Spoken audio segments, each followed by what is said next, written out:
से मैं गुजारिश करूंगा कि आप तशरीफ़ लाएं और अपनी ख्यालात का इज़हार करें।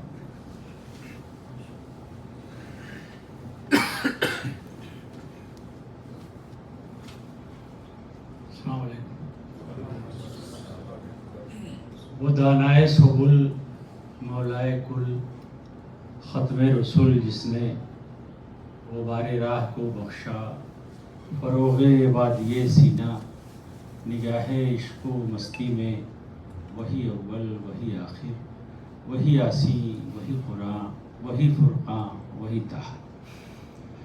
हज़रात गिरामी, अभी आपने कई तकरीरें सुनी। शारिक अब्बासी साहब एडवोकेट से आपने कानूनी नुकात पर गुफ्तगू सुनी। Teachers association मदारिस Arabia Uttar Pradesh का क़याम 1972 में हुआ। मौलाना मोहम्मद हनीफ साहब कादरी रहमतुल्लाह अलैह और मौलाना अफजाल हुसैन ने तंजीम कायम की और उस सिलसिले को आगे बढ़ाते हुए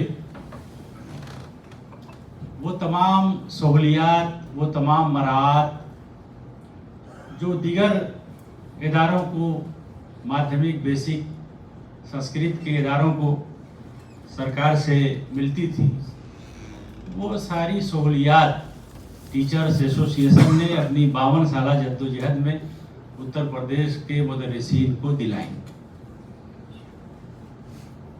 मुझे भी ये शरफ हासिल है कि मैंने मौलाना मोहम्मद हनीफ साहब कादरी और मौलाना अफजाल हुसैन के साथ 1982 से मैंने काम किया और उन हजरात के पर्दा फरमा जाने के बाद ये जिम्मेदारी मेरे कमज़ोर कंधों पर आई और मैं इसे आज तक निभा रहा। मदारिस की क्या अहमियत है, शायद हमसे ज़्यादा आरएसएस समझता है। आरएसएस के काम करने का तरीका अलग है। वो पहले प्लान बनाते हैं और उसकी तरफ धीरे धीरे बढ़ते हैं। आरएसएस ये जानता है कि जब तक मदरसे बाकी हैं, हिंदुस्तानी मुसलमानों का रिश्ता अल्लाह और रसूल से नहीं काटा जा सकता। मदरसे ही अल्लाह और रसूल का रिश्ता मुसलमानों से जोड़ते हैं। आरएसएस की ये प्लानिंग है कि अगर मदरसे ख़त्म कर दिए जाएं तो इस मुल्क के मुसलमान, जिनका 95% कन्वर्टेड मुसलमानों पर मुश्तमिल है आबादी, वो मुसलमान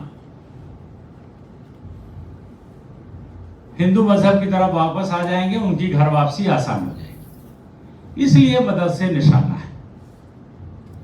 अंशुमान सिंह राठौर ने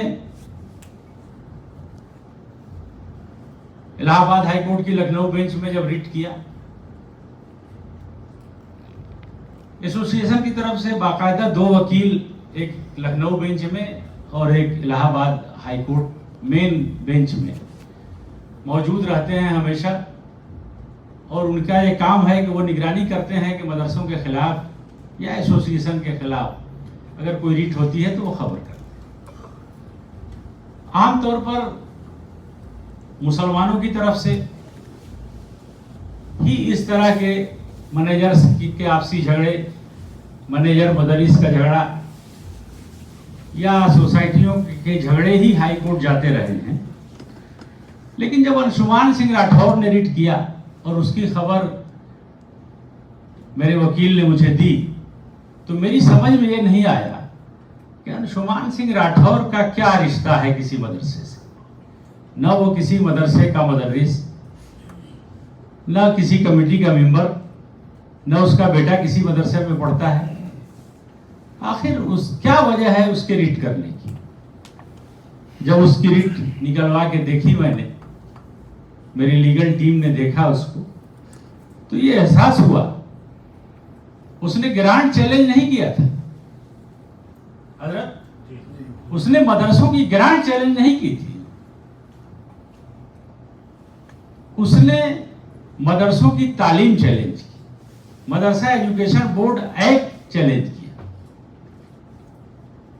और right to education act challenge किया। सवाल इस बात का है कि 2004 में मदरसा एजुकेशन बोर्ड एक्ट बना, तो क्या 2004 से पहले मदरसे उत्तर प्रदेश में नहीं चल रहे थे या मदरसे हिंदुस्तान में नहीं चल रहे थे? मदरसे तो इस मुल्क में मुसलमानों की आमद के साथ ही शुरू हो गए थे। ये अलग बात है कि उस जमाने में नवाबों का, बादशाहों का, राजा महाराजाओं का कानून चलता था और उनके कानून के तहत मदरसे चल रहे थे।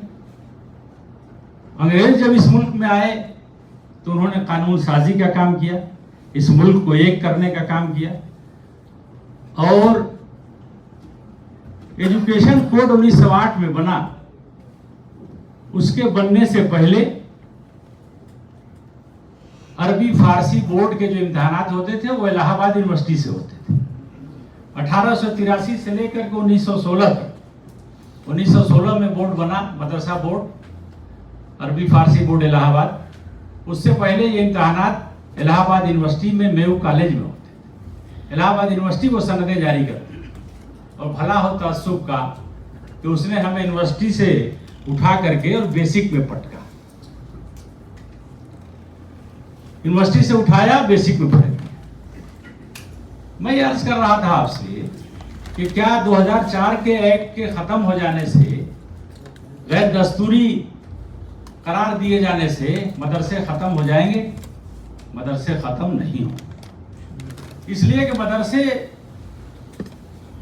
1908 से एजुकेशन कोड के तहत चल रहे हैं और सिर्फ मदरसे नहीं, एजुकेशन कोड की दफा 20 के तहत मदरसे और संस्कृत पाठशालाएं, ये दोनों इसलिए कायम की गई कि ये अरबी फारसी और संस्कृत जैसी कदीम जुबानों की का तहफ़्फ़ुज़ करेंगी, उनकी तरवीजो इरशाद करेंगी।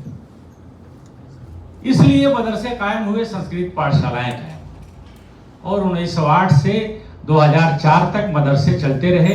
2004 में एक्ट बना, उससे पहले 87 में नियमावली बनी, उससे पहले 69 में नियमावली बनी।